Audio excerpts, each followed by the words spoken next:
کبھی غور کرنا کہ ہماری اور آپ کی سماج میں جو عورتیں ہیں یہ دین سے اتنی دور کیوں ہیں؟ ان عورتوں کے دین سے دور رہنے کی وجہ کیا ہے؟ وجہ یہی ہے کہ آج ہماری عورتیں دین کی تعلیم نہیں حاصل کر رہی ہیں میرے بھائی. یا تو ہم ان کو پڑھاتے ہی نہیں، یا پڑھاتے ہیں اسکول میں پڑھاتے ہیں، کالج میں پڑھاتے ہیں، یونیورسٹی میں پڑھاتے ہیں، بی ایڈ کرا دیا، ایم اے کرا دیا، بی اے کرا دیا، ہماری بیٹیوں کو دین سکھانے والا کوئی نہیں ہے. اسی لیے سماج میں جتنے رسم و رواج ہیں انہی عورتوں کی وجہ سے چل رہے ہیں. جب تک آپ ان عورتوں کو دین نہیں سکھائیں گے، نبی نے فرمایا تھا بیٹی پڑھاؤ بیٹی بچاؤ. اللہ کے نبی نے فرمایا تھا طلب العلم فریضۃ علی کل مسلم، علم حاصل کرنا ہر مسلمان کے لیے کمپلسری ہے، انیواریہ ہے، ضروری ہے. ہر مسلمان چاہے وہ مرد ہو چاہے وہ عورت ہو، اس کے لیے دین کا سیکھنا ضروری ہے. رمضان کا مہینہ آ رہا ہے، اب کون کون سی چیزوں سے روزہ ٹوٹ جاتا ہے؟ معاف کیجئے گا، یہ صرف عبدالغفار سلفی کا جاننا ضروری نہیں، ہر آدمی کا جاننا ضروری ہے. انجیکشن سے روزہ ٹوٹتا ہے کہ نہیں ٹوٹتا ہے؟ طاقت کا انجیکشن لگانے سے روزہ ٹوٹتا ہے کہ نہیں ٹوٹتا ہے؟ کان میں دوا ڈالنے سے روزہ ٹوٹتا ہے کہ نہیں ٹوٹتا ہے؟ آنکھ میں ڈراپ ڈالنے سے روزہ ٹوٹتا ہے کہ نہیں ٹوٹتا ہے؟ پانی چڑھانے سے روزہ ٹوٹتا ہے کہ نہیں ٹوٹتا ہے؟ بلڈ دینے سے روزہ یہ مسائل ہیں میرے بھائی جن کا تعلق روزے سے ہے. آپ کو جاننا چاہیے، آپ کو اپنے علماء سے پوچھنا چاہیے. اللہ کے نبی نے فرمایا طلب العلم فریضۃ علی کل مسلم، علم کا حاصل کرنا ہر مسلمان کے اوپر فرض ہے. تو جس طریقے سے لڑکوں کو اور مردوں کو دین سیکھنا ضروری ہے، اسی طریقے سے عورتوں کو دین سیکھنا ضروری ہے. یہ 1400 سال پہلے یہ نعرہ میرے نبی نے لگایا تھا، بیٹی بچاؤ بیٹی پڑھاؤ. اور آگے بڑھیے، جس نبی کا ہم کلمہ پڑھتے ہیں، جس نبی کو ہم مانتے ہیں، کبھی غور کیا آپ نے اس نبی کی شان کیا ہے؟ ابھی ایک بہت بڑے ہندوستان کے مولانا کا بیان میں سن رہا تھا. جمعیت علماء ہند کے وہ سیکریٹری ہیں، صدر ہیں، بڑے بزرگ عالم ہیں، بڑی عزت کرتا ہوں میں ان کی. مولانا ارشد مدنی صاحب بوڑھے ہیں، بزرگ ہیں، ہندوستان میں مسلمانوں کے ایک نمائندہ عالم مانے جاتے ہیں. ان کا ایک بیان میں سن رہا تھا، اپنے طلبہ کو نصیحت کر رہے تھے کہ علماء دیوبند نے جو کہہ دیا ہے اس کو پتھر کی لکیر سمجھ کے اس کو پکڑ لو، کہیں اور مت جانا. کیا یہ تعصب نہیں ہے میرے بھائی؟ کیا یہ تعصب نہیں ہے کہ آپ نے اپنے علماء دیوبند کو اور اپنے علماء کو معصوم کا درجہ دے دیا کہ جو انہوں نے کہہ دیا وہ پتھر کی لکیر ہے؟ اہل حدیث اگر خلاف ہے تو اسی کے خلاف ہے میرے بھائی. اہل حدیث کا یہی دعویٰ ہے کہ اگر دنیا میں کوئی ایسی ہستی ہے جو معصوم ہے تو وہ ہستی ہے جناب محمد رسول اللہ صلی اللہ علیہ وسلم.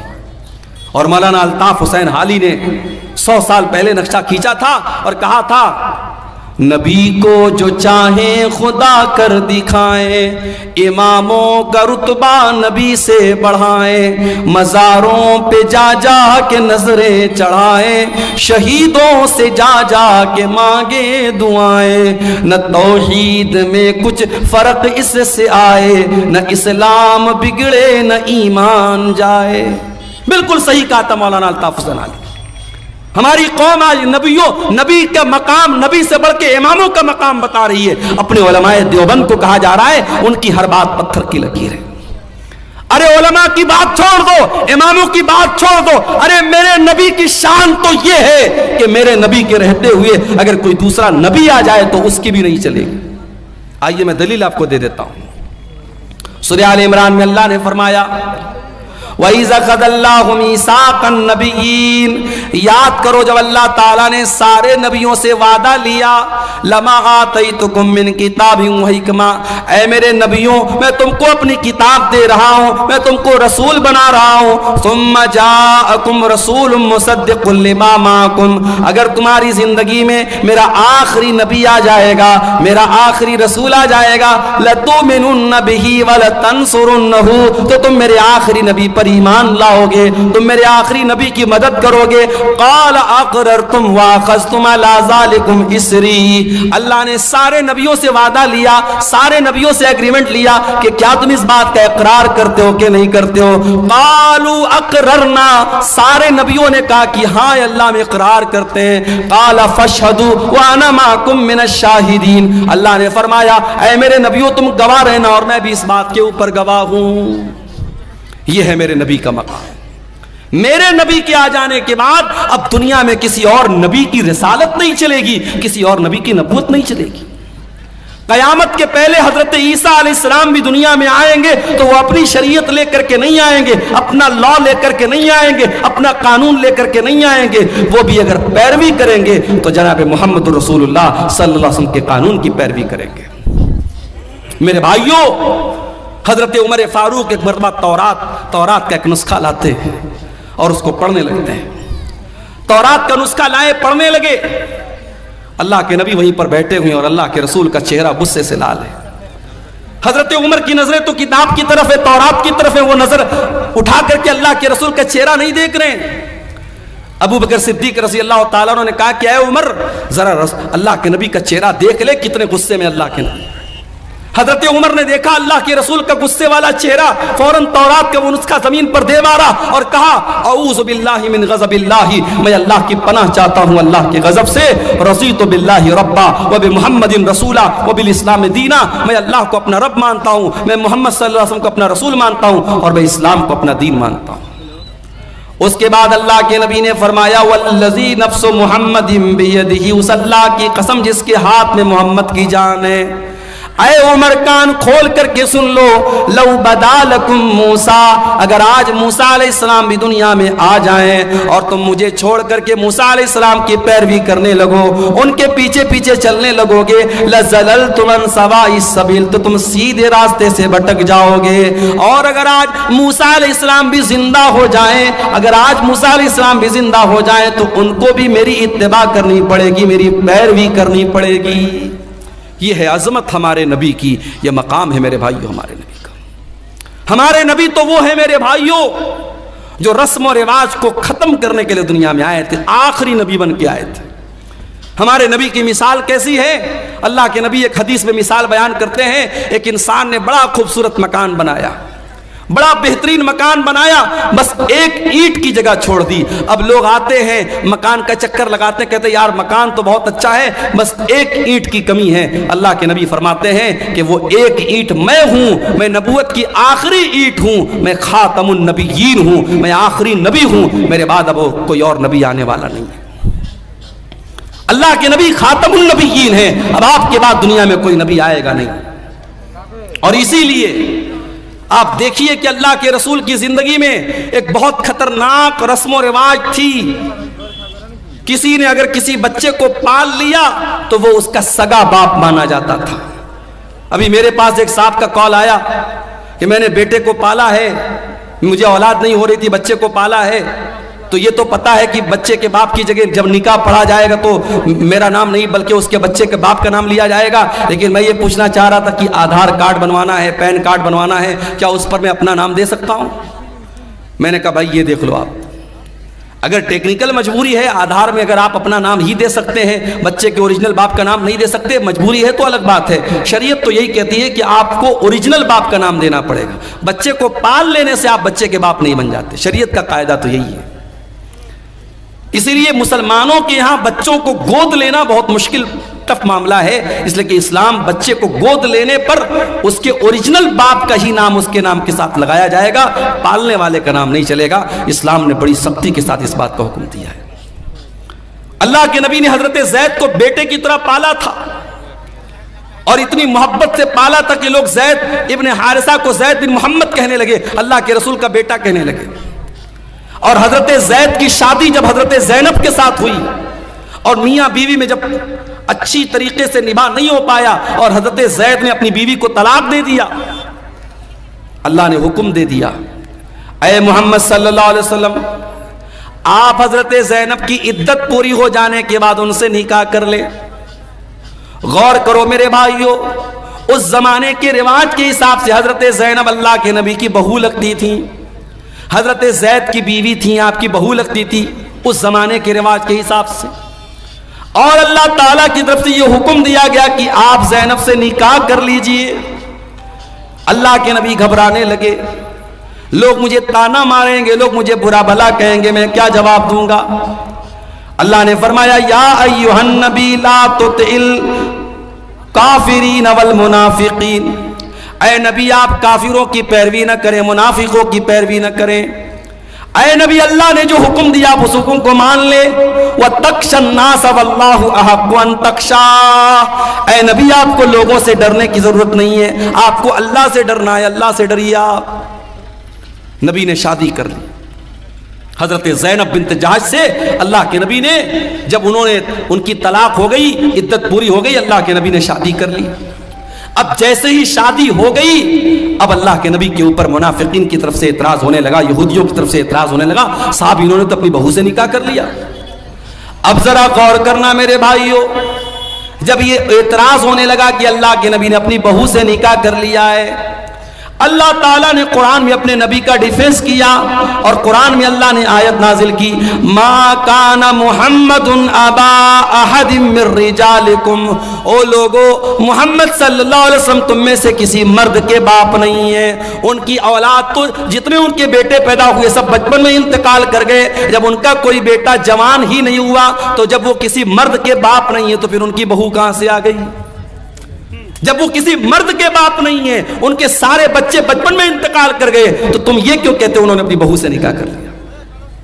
ان کا دوسرا اعتراض یہ تھا کہ چلو ٹھیک ہے, انہوں نے نکاح کر لیا زینب سے, اور زینب ان کی 5ویں بیوی تھی, اور سارے مسلمانوں کو آرڈر تھا کہ 4 سے زیادہ شادی نہیں کر سکتے, اور اللہ کے نبی کی یہ 5ویں بیوی تھی. اس پر بھی لوگوں نے اعتراض کیا کہ سب کے لیے الگ قانون, ان کے لیے الگ قانون کیوں ہے؟ اللہ نے اس کا بھی جواب دیا, وَلَٰكِن رَّسُولَ اللَّهِ, یہ اللہ کے رسول ہیں, یہ تم سے پوچھ کر کے نکاح نہیں کریں گے. ان کو اللہ نے اجازت دی ہے, اس لیے انہوں نے زینب سے نکاح کیا ہے. عام مسلمانوں کے لیے الگ حکم ہے, اور نبی کے لیے اللہ کی طرف سے الگ حکم ہے. تمہیں اعتراض کرنے کا کوئی حق حاصل نہیں ہے. تیسرا اعتراض یہ کیا گیا کہ اگر اپنی بہو سے نکاح کر بھی لیا زمانے کے رسم و رواج کو توڑنے کے لیے, تو یہ کام کوئی اور بھی کر سکتا تھا, انہوں نے کیوں کیا؟ یہ رسم تو کسی اور کے ذریعے بھی توڑی جا سکتی تھی, یہ رسم اللہ کے رسول کے ذریعے کیوں توڑی گئی؟ اللہ نے فرمایا وَخَاتَمَ النَّبِيِّينَ, میرا نبی آخری نبی بن کر کے آیا. جب میرا نبی رسم و رواج کو نہیں توڑے گا تو کون توڑے گا؟ میرے نبی تو رسم و رواج کو توڑنے ہی کے لیے دنیا میں آئے تھے. یہ الگ بات ہے, وہ نبی رسم و رواج کو توڑنے کے لیے آئے تھے. اس نبی کے امتی آج رسم و رواج کو توڑنے والے نہیں بلکہ بڑھانے والے بن گئے. بڑھا رہے ہم رسم و رواج کو. شادی کے پہلے ابھی آپ نے دیکھا ایک بہت بڑی شادی ہو رہی ہے گجرات کے جام نگر شہر میں. ممبئی اور گجرات کے بہت بڑے ادیوگ پتی گھرانے میں شادی ہو رہی ہے, اور شادی میں 9 ارب روپے خرچ ہو چکے ہیں. ابھی یہ شادی کے پہلے کے فنکشن میں 9 ارب روپے خرچ ہو چکے ہیں. اور ایسا نہیں کہ یہ صرف ان کے دوسرے مذہب کے لوگوں میں ہو رہا ہے, مسلمانوں کا بھی بہت برا حال ہے. کلکتہ کے مٹیا برج میں گیا تھا, وہاں لوگوں نے مجھے بتایا کہ ایک بہت کروڑ پتی ارب پتی مسلمان نے اپنی لڑکی کی شادی کی, تو کئی کلو اس نے سونا اپنی بیٹی کو جہیز میں دیا تھا. کلو گرام نہیں, کلو میں اس نے اپنی بیٹی کو زیورات سے لاد دیا تھا اپنی بیٹی کو. کئی شادی ہو رہی ہے تو جتنے باراتی آ رہے ہیں سب باراتیوں کو سوٹ دیا جا رہا ہے, سارے باراتیوں کو سونے کی انگوٹھی دی جا رہی ہے. یہ مسلمانوں کیا بھی یہ حال ہو رہا ہے میرے بھائی؟ آپ کے سیمانچل کے علاقے میں کیا جہیز کی رسم نہیں ہے؟ کیا ہلدی کی رسم نہیں ہے؟ کیا عورتیں سندور نہیں لگا رہی ہیں؟ کیا بندی نہیں لگا رہی ہیں؟ بنگال میں آپ چلے جائیں تو کہیں فرق کرنا مشکل ہو جاتا ہے کہ یہ لڑکی, یہ عورت مسلمان ہے یا غیر مسلم ہے. جو نبی رسم و رواج کو توڑنے کے لیے آئے تھے, جو نبی ہمیں رسم و رواج کی بیڑیوں سے آزاد کرنے کے لیے آئے تھے, آج افسوس کی بات یہ ہے اس نبی کا کلمہ پڑھنے کے باوجود اور اس نبی سے محبت کا دعویٰ کرنے کے باوجود آج ہم رسم و رواج کی بیڑیوں میں جکڑے ہوئے ہیں, اور نہ جانے کون کون سی رسم و رواج میں ہم پڑے ہوئے ہیں. ایک شادی میں گیا بنارس میں, ہمارے خاندان میں رشتہ داری میں شادی تھی, میں گیا تو شادی کے پہلے لڑکی والے بہت سارا سامان تیار کرتے ہیں, لڑکے والے دلہن کے لیے, بہو کے لیے. تو اس میں دیکھا کہ صاحب دلہن کے لیے ایک سہاگ کی پڑیا تیار ہو رہی ہے. وہ کچھ سامان تھے, کچھ جڑی بوٹیاں وغیرہ تھی. میں نے پوچھا یہ کیا ہے؟ کہنے لگے سہاگ کی پڑیا ہے. میں نے کہا اس میں کیا کیا ہے؟ پتہ لگا اس میں وہ ہے جو بال میں لگاتے ہیں, سندور ہے, بدیا ہے. میں نے کہا یہ کیا ہے؟ کہنے لگے سہاگ کی پڑیا ہے. معاف کرنا میرے بھائیوں, اسلام میں کوئی سہاگ کی پڑیا نہیں ہوتی. اسلام میں ایک شادی شدہ عورت کے لیے سہاگ کی کوئی نشانی نہیں ہے. بعض عورتیں سمجھتے چوڑی پہننا یہ سہاگ کی نشانی ہے، کنواری لڑکی بھی چوڑی پہن سکتی ہے، اور یہ سندور لگانا اور یہ بندیا لگانا تو بالکل مشرکانہ اور شرکیہ چیز ہے، یہ تو نہیں کرنا چاہیے۔ اور یہ جو منگل سوتر پہنتی ہیں کہ یہ صاحب یہ سہاگ کی نشانی، یہ بھی غیر مسلموں کا طریقہ ہے، اسلام سے اس کا کوئی تعلق نہیں۔ اسلام میں سہاگ کی کوئی نشانی نہیں ہے، سہاگ کی بس ایک نشانی ہے، شوہر کے دل میں بیوی کی محبت، بیوی کے دل میں شوہر کی محبت۔ یہاں صاحب شادی میں سہاگ کی پڑیا دی جا رہی ہے۔ شادی کے پہلے ایک رسم ہوتی ہے ہلدی کی رسم، کہیں کہ آپ نے دیکھا ہوگا ہلدی کی رسم میں باقاعدہ جتنی لڑکیاں ہیں سب پیلے رنگ کا کپڑا پہنے ہوئے ہیں۔ ساون کا مہینہ آتا ہے، ساون کے مہینے میں پیلے رنگ کا کپڑا اور پیلے رنگ کی چوڑیاں مسلمان عورتیں پہنتی ہیں۔ دھن تیرس کا تہوار آتا ہے، بہار میں نے پٹنہ میں دیکھا کہ مسلمان عورتیں مارکیٹ سے سامان خرید رہی ہیں۔ میں نے پوچھا یہ کیا ہو رہا ہے؟ کہنے لگے مسلمان بھی دھن تیرس کے دن یہ مانتا ہے، لوگوں کا یہ ماننا ہے کہ دھن تیرس کے دن کچھ نہ کچھ ضرور خریدنا چاہیے، چاہے ایک جھاڑو ہی خریدا جائے تو غیر مسلموں کے ساتھ مسلمان بھی دھن تیرس کے دن کچھ نہ کچھ ضرور خریدتے ہیں۔ کیا ہے میرے بھائی یہ سب؟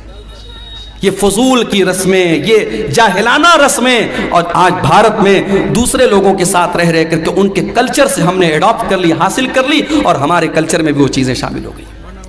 ہمارے نبی تو رسم و رواج کو توڑنے کے لیے آئے تھے میرے نبی۔ ہمارے نبی کی شان تو یہ ہے، ہمارے نبی کا مقام تو یہ ہے کہ جب آپ معراج کے سفر پہ گئے تو بیت المقدس میں سارے نبیوں کی موجودگی میں اگر امامت کسی نے کرائی ہے، سارے نبیوں کا امام اگر کوئی بنا ہے تو جناب محمد رسول اللہ صلی اللہ علیہ وسلم بنے ہیں۔ سارے نبیوں کو آپ نے نماز پڑھائی، اور جب آپ دنیا میں تشریف لائے اور آپ نے مکہ کے کافروں کو بتایا کہ میں راتوں رات میں خانہ کعبہ سے مسجد اقصیٰ تک گیا اور وہاں سے میں نے ساتوں آسمان کی سیر کی، تو مکہ کے کافروں نے کہا کہ اے محمد ہم تمہاری بات کو کیسے سچ مان لیں؟ جو سفر کرنے میں ہم کو 2 مہینہ لگتا ہے تم کہہ رہے ہو تم راتوں رات ہو کر کے چلے، ہم کیسے مان لیں؟ تو کچھ کافروں نے اللہ کے نبی کا امتحان لینے کے لیے کہا کہ اے محمد یہ بتاؤ کہ تم بیت المقدس گئے تھے؟ آپ نے کہاں گئے تھے؟ کہا تم نے دیکھا تھا؟ کہاں دیکھا تھا؟ کہا اچھا یہ بتاؤ بیت المقدس میں کتنے دروازے ہیں، کتنی کھڑکیاں ہیں، کتنے روشن دان ہیں؟ بیت المقدس کے پورب میں کیا ہے، اس کے پچھم میں کیا ہے، اس کے اتر میں کیا ہے، اس کے دکھن میں کیا ہے، اس میں کتنے دروازے ہیں؟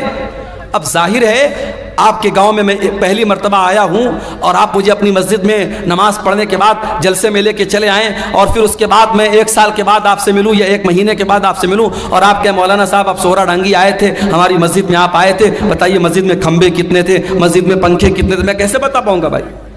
میں مسجد میں پنکھے گننے تھوڑی گیا تھا، میں کھمبا گننے تھوڑی گیا تھا، میں نماز پڑھنے گیا تھا، چلا آیا۔ مکہ کے کافروں نے اللہ کے نبی سے ایسے سوالات کرنے شروع کر دیے۔ اللہ کے نبی فرماتے میں بہت پریشان ہو گیا کہ میں ان کے سوالوں کا کیا جواب دوں؟ اگر جواب نہیں دیتا ہوں تو یہ مجھے جھوٹا بنا دیں گے کہ صاحب یہ تو جھوٹ بول رہے ہیں، اور جواب میں دوں تو کیسے دوں، مجھ کو تو یاد بھی نہیں ہے۔ تو اللہ تبارک و تعالیٰ نے دنیا کا پہلا ویڈیو اللہ کے نبی کے سامنے لا کے رکھ دیا۔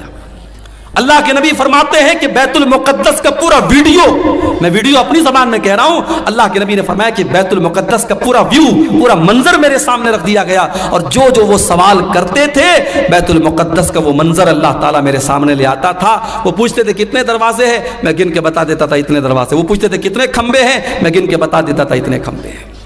یہ ہمارے نبی کی شان ہے میرے بھائی۔ ہمارے نبی تو وہ نبی ہیں جو دنیا میں پتھر کھاتے ہیں، جو دنیا میں ظلم سہتے ہیں، کس کے لیے؟ ہمارے اور آپ کے لیے۔ وہ نبی مانوتا کو بچانے کے لیے، انسانیت کو بچانے کے لیے آئے تھے۔ وہ نبی انسانیت کے محسن تھے میرے پیارے ساتھیوں۔ ہماری اور آپ کی زندگی کا مقصد ہے اپنے بچوں کے لیے محنت کرنا، اچھا مکان بنانا، بینک میں سیونگ کرنا، پراپرٹی خریدنا، اپنے بچوں کو اچھا فیوچر دینا۔ میرے نبی کا مشن کیا تھا؟ میرے نبی کا مشن صرف ایک تھا، فَلَعَلَّكَ بَاخِعٌ نَفْسَكَ عَلَىٰ آثَارِهِمْ إِن لَّمْ يُؤْمِنُوا بِهَٰذَا الْحَدِيثِ أَسَفًا۔ اے نبی آپ کو لوگوں کے ایمان لانے کی اتنی چنتا، اتنی فکر ہے، کہیں آپ اپنی جان نہ دے دیں۔ اے نبی لوگوں کے ایمان لانے کی چنتا میں کہیں اپنی جان نہ دے دے، آپ کو اتنی فکر ہے لوگوں کے ایمان لانے کی۔ آپ نے طائف میں پتھر بھی کھائے ہیں، آپ نے مکہ سے طائف کا 100 کلومیٹر کا سفر پیدل طے کیا ہے. آپ طائف گئے, طائف کے لوگوں نے آپ کا کلمہ نہیں پڑھا بلکہ آپ کے دشمن بن گئے. آپ کے اوپر ایمان لانا تو بڑی دور کی بات ہے, انہوں نے آپ کا مذاق اڑایا. آپ جب طائف سے نکل کر کے جانے لگے, طائف کے ان لوگوں نے اللہ کے نبی کے اوپر پتھر برسائے. میرے نبی کے جسم کے اوپر اتنے پتھر برسائے گئے, آپ کے جسم سے خون بہنے لگا اور خون بہ بہ کر کے آپ کے جوتے میں جم گیا. میرے پیارے بھائیوں, اس نبی نے پتھر بھی کھائے ہیں تو ہمارے اور آپ کے لیے کھائے ہیں. وہ نبی ہمارے اور آپ کے لیے محسن بن کر کے آئے تھے. اسی لیے اللہ تعالیٰ قرآن کریم میں کہتا ہے وَمَا أَرْسَلْنَاكَ إِلَّا رَحْمَةً لِّلْعَالَمِينَ. او لوگو, ہم نے تم کو وہ نبی دیا ہے جو ساری کائنات کے لیے رحمت بن کر کے آئے تھے, رحمت بن کر کے آئے تھے. اور یہ مت سمجھو کہ نبی صرف انسانوں کے لیے رحمت بن کر کے آئے تھے, نبی تو جانوروں کے لیے بھی رحمت بن کر کے آئے تھے. ابھی کھیریا ہاٹ سے ہم گزرے, ہمارے ایک بھائی نے کہا مولانا صاحب یا مویشیوں کی مارکیٹ لگتی ہے اور جو جانور کو جو بیچنے والے ہوتے بڑا ظلم کرتے ہیں جانوروں کے ساتھ. واللہ جب ہم یہ سنتے ہیں تو تکلیف ہوتی ہے. ہمارے نبی نے جانوروں کے ساتھ بھی ظلم کرنے کی تعلیم نہیں دی ہے. ارے جس نبی کے امتی جانور کے ساتھ ظلم نہیں کر سکتے, اس نبی کے امتی آتنکوادی اور دہشت گرد کیسے ہو سکتے ہیں؟ میرے نبی نے تو ایک بکرے کو ذبح کرنے کے ٹائم بھی حکم دیا ہے کہ بکرے کو ذبح کرنے کے ٹائم چھری تیز کر لو, بکرے کے سامنے چھری مت تیز کرو تاکہ اس کو ڈبل تکلیف نہ ہو. جانور کو ذبح کرنا ہے, حلال کرنا ہے. اللہ نے اس کو ہمارے لیے حلال بنایا ہے, اس کا گوشت ہم کھائیں گے, مگر اس کو حلال کرنے کا, ذبح کرنے کا بھی طریقہ بتایا ہے اللہ کے نبی نے. اس میں طریقہ ایسا بتایا اس کو تکلیف نہ ہو. اور آج میڈیکل سائنس بھی یہ کہتی ہے کہ جو جھٹکے سے جانور کو مارتے ہیں, کبھی آپ یوٹیوب پر دیکھیے, جو جھٹکے سے جو مارا جاتا ہے اور گردن کے اوپر ایسے جو ہے وہ جو چاپڑ ہوتا ہے اور اس سے مارتے ہیں, تو وہ جو طریقہ جانور کو مارنے کا ہوتا ہے اور جو اسلام کا طریقہ ہے گلے پر چھری چلانے کا, دونوں میں بہت فرق ہے. اور اسلامی طریقے میں جانور کی جان فوراً نکل جاتی ہے, اس کو تکلیف نہیں ہوتی. جانوروں کے ساتھ بھی اللہ کے نبی نے رحم کا برتاؤ کرنے کا حکم دیا.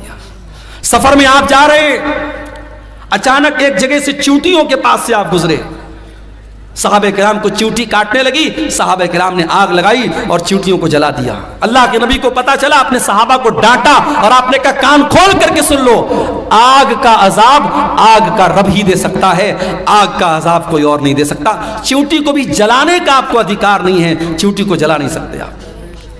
اسی سفر میں اللہ کے نبی جا رہے تھے, ایک صحابی نے ایک لال چڑیا کے بچوں کو لے لیا اور لال چڑیا جب اپنے گھونسلے میں آئی بچوں کو نہیں دیکھا, پھڑپھڑانے لگی. اللہ کے نبی کی نظر چڑیا کے اوپر پڑی. آپ نے کہا اس کے بچے کو کس نے چھینا ہے؟ ایک صحابی نے کہا اللہ کے نبی میں نے چھینا ہے. آپ نے فرمایا جاؤ اس کے بچوں کو لوٹا دو. ایک چڑیا کو اس کے بچے سے جدا کرنے کی تعلیم محمد رسول اللہ نے نہیں دی ہے. جو ایک چڑیا کو اس کے بچوں سے دور کرنے کی تعلیم نہیں دے سکتے ہیں, وہ کسی ماں سے اس کے بچے کو دور کرنے کی تعلیم کیسے دے سکتے ہیں میرے بھائی؟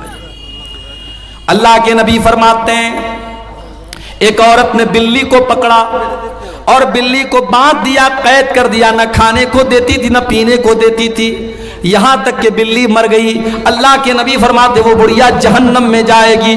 ایک بلی کو بے وجہ مارنے کی وجہ سے وہ جہنم میں جائے گی. دوسری حدیث میں اللہ کے نبی فرماتے ہیں ایک فاحشہ عورت نے, ایک بدچلن عورت نے, جب وہ کنویں سے پانی نکال رہی تھی, ایک کتا پیاس سے مر رہا تھا, اس نے اپنے چمڑے کے موزے میں پانی نکالا اور کتے کو پلا دیا.